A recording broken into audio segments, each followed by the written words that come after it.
Hi, my name is Taylor Evans and I'm a self-published author. I'm 17 years old and a senior at Sycamore High School. The book that really kicked off this whole thing was Twilight, and I laugh about that now just because I've read so many other books. I got excited because it was really the first book that I connected with, and before that I just struggled with finding the book that I really found connected with something within me and made me want to keep reading, and this was the first book that did that.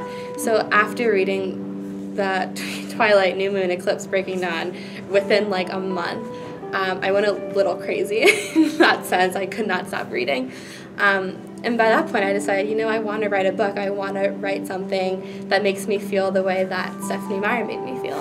I was 12, or really 11, I was in 6th grade. And the story goes, it was indoor recess one day, and this was shortly after finishing the series. I had a neglected journal in my locker. I took it out and I said, okay, here's where I'm going to start. This is where my story will begin. I normally have to get inspired in order to write at least long chunks if I'm not excited about it already. I know I'll be like locked up in my room, and I don't like writing when it's like super bright out for whatever reason. I like it when it's dark, so I close my window shades, my blinds and everything, and turn all the lights off, and I'll just type.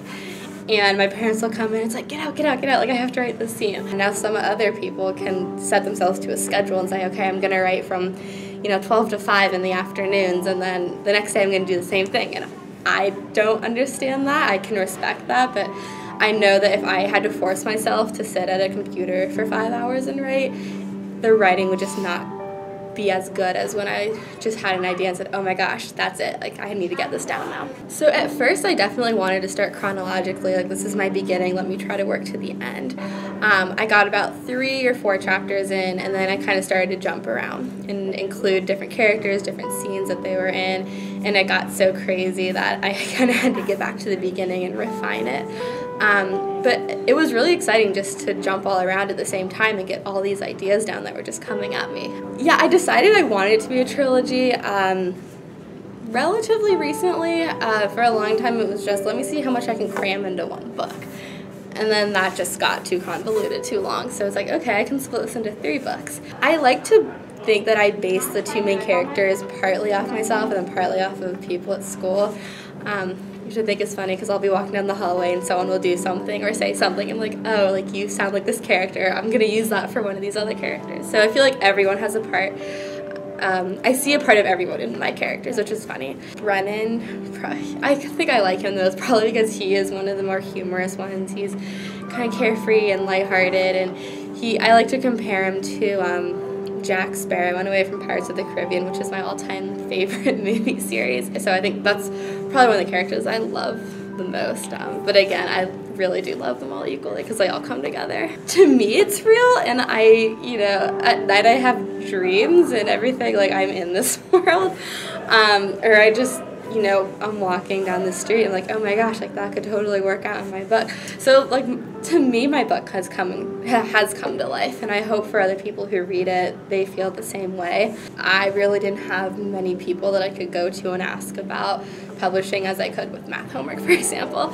It's a very, specific industry, obviously. So originally I wanted to go the traditional route, which is getting a literary agent and then an editor, and then getting the book sold to a publishing house. So that requires submitting query letters, which is basically selling your book to these literary agents who will then, take on the book, go and sell them to the houses. The first rejection letter I was excited about because it's like, oh, this is officially real.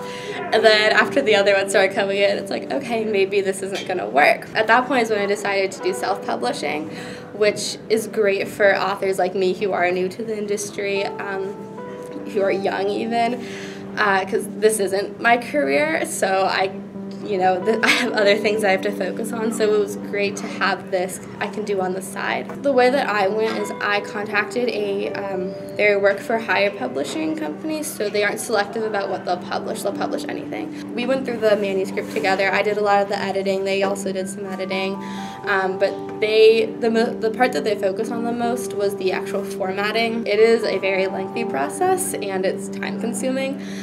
Which I think we don't really appreciate or understand when we're looking at books, is, every page has to be perfectly formatted and everything. I'm not really in it for that type of status or that, you know, the money or the fame or whatever. It was just I set this goal for myself and I wanted to finish it, like I had to. So that's probably one of the things that I'm most proud of in this whole process. That's what I learned about myself the most, is that when you love something this much, you just have to keep trying, you have to keep pushing. Don't let anyone tell you that you can't or that you're silly for pursuing this dream as much as you are. When you find something that you love, nothing should stop you of, you know, achieving that goal or achieving that dream. If it's part of who you are, then you have every right to go and get it. I've had, you know, so many people that has been supporting me throughout this whole process, and I just, you know, can't thank everyone enough who has taken, you know, a chance on me and has read my book or is reading it, or who wants to read it. And I hope that after hearing about it that you'll be interested in really, you know, joining me on this journey that has taken me to where I am. My name is Taylor Evans and I am a published author. Thank you so much for listening.